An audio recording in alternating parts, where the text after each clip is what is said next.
옛말에 100가지 독을 풀어준다는 말이 있을 정도로 녹두는 해독작용이 뛰어난 음식입니다. 녹두의 효능 첫 번째는 해독작용입니다. 녹두에 함유되어 있는 글리신, 아르기닌, 시스테인 등의 아미노산 성분들은 몸 안에 쌓여있는 독소 및 노폐물들을 중화하는 데 도움을 주어 해독작용에 탁월한 효과가 있다고 합니다. 또한 녹두는 체내에 쌓여있는 활성산소와 중금속을 외부로 배출시켜 몸의 노화를 막는 데도 도움이 된다고 합니다.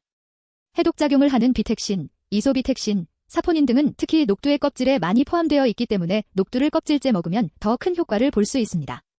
녹두의 효능 두 번째는 기력 회복입니다.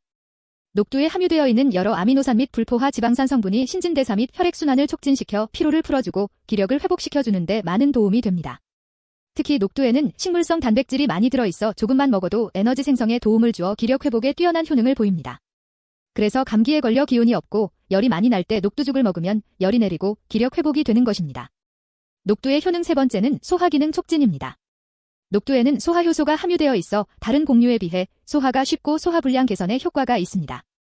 특히 녹두를 익혀 먹으면 거친 섬유질이 부드러워져 미네랄 흡수를 돕고 녹두에 들어있는 단백질을 효과적으로 소화 흡수시키는 것을 도와 소화기능을 촉진시켜줍니다.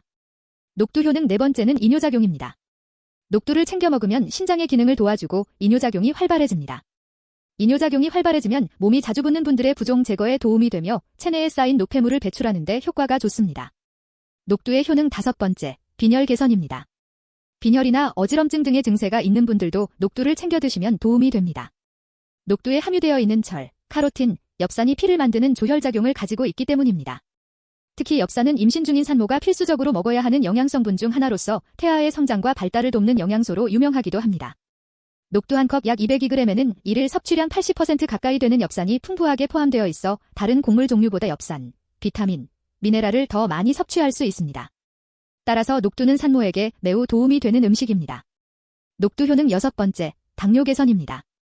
녹두에는 아연이 많이 함유되어 있습니다. 아연은 인슐린 분비를 촉진합니다. 또한 녹두 껍질에는 트립신 억제제, 단백질분해 저해물질이 포함되어 있어 인슐린 분비가 잘 되어 당뇨에도 매우 도움이 됩니다. 트립신은 췌장에서 분비되는 소화효소로 펩신과 함께 단백질을 아미노산으로 분해시켜 소화를 돕는 물질입니다. 곡물이나 콩, 감자류의 음식에는 이 효소를 억제하는 성분인 트립신 억제제가 많이 포함되어 있는데 그중 녹두에는 이 성분이 특히 더 많이 들어 있습니다. 트립신 억제제가 몸에 들어오면 췌장은 부족한 트립신을 보충하기 위해 트립신의 분비를 높이는데요. 그와 동시에 인슐린 분비도 잘 되기 때문에 당뇨에 도움이 된다고 하는 것입니다. 하지만 트립신 억제제는 열을 가하면 사라지기 때문에 당뇨를 치유하기 위해 녹두를 먹는다면 꼭 껍질째 생으로 먹는 것이 좋습니다.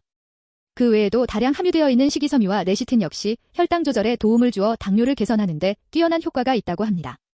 녹두 효능 일곱 번째, 고혈압 예방입니다. 몸속에 혈액이 탁해져서 흐름이 원활하지 못하다 보면 혈압이 올라가게 되는데 녹두는 혈액 속에 있는 독소를 해독하여 몸 밖으로 배출해내서 혈액의 흐름을 원활하게 만들어줍니다. 특히 고혈압은 증세 없이 진행되다가 갑자기 뇌졸중, 심근경색, 심부전 등의 합병증을 일으키므로 초반에 치유하는 것이 몸 전체 건강에 좋습니다. 한국식품연구원에서 조사한 바로는 녹두가 고혈압을 일으키는 호르몬인 안지오텐신 전환 효소를 억제하는 것으로 확인되어 꾸준히 고혈압 예방식품으로 주목받고 있다고 합니다. 그러므로 고혈압이 있는 분들은 녹두를 드시는 것이 좋습니다. 그럼 녹두를 조심해서 먹어야 하는 사람은 어떤 분들일까요? 혈압이 낮은 분이나 수족냉증을 앓고 있는 몸이 냉한 분들은 녹두를 조심해서 먹어야 합니다. 몸이 찬 분들이 녹두를 과하게 먹으면 혈압이 낮아지거나 복통 설사를 할 수 있기 때문입니다. 또한 배가 자주 아픈 분들도 만성적인 위장장애로 배가 매우 차갑기 때문에 녹두를 과하게 섭취하면 복통 설사가 발생합니다. 이런 경우 녹두 껍질을 제거하고 먹으면 녹두의 차가운 성질을 조금 없앨 수 있는데요. 이는 녹두 껍질에 해열 작용이 뛰어난 성분이 많기 때문입니다. 더 좋은 방법은 녹두를 다양한 곡물과 함께 잡곡밥으로 조리하면 영양 균형을 이루며 녹두의 효능을 더욱 높일 수 있습니다. 이렇게 섭취하면 녹두의 차가운 성질이 다른 곡물의 따뜻한 성질과 조화를 이루어 소화도 잘 되고 몸에 더욱 이로운 식사가 됩니다. 따라서 녹두를 단독으로 먹는 것보다 잡곡밥의 재료로 활용하는 것이 건강에 더 큰 도움이 될 수 있습니다.